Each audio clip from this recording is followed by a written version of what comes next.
साट जो नागे कौचिला में के पतर की छौड़ी पाट जो नागे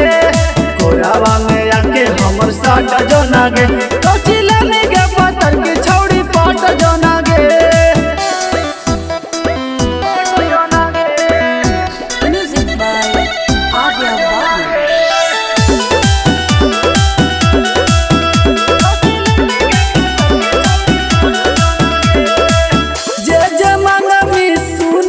छौड़ी सब देव तोरा किन गे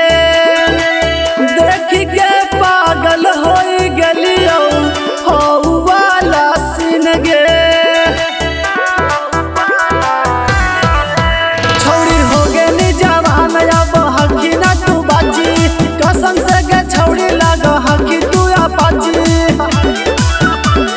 छतिया से आके हमर साट जो नागे कौचिला में गे पतर की छौड़ी पाट जो नागे छतिया से आके हमर साट जो नागे कौचिला में गे पतर की छौड़ी पाट जो नागे।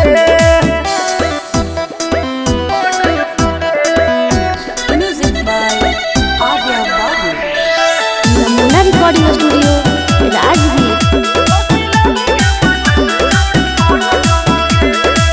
जल्दी से परपद कर दे छौड़ी हो हना पर है जगे यान जिए के टाइगर सजा के रखले हा कौसे जगे हे गे सुनहे हे गे रवि टाइगर के मानी लेना बात गे मजे मजे काट जीतो छौड़ी तोर रात गे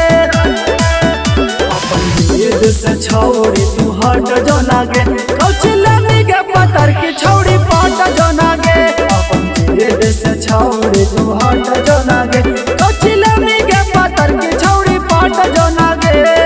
नमूना रिकॉर्डिंग स्टूडियो राजगीर।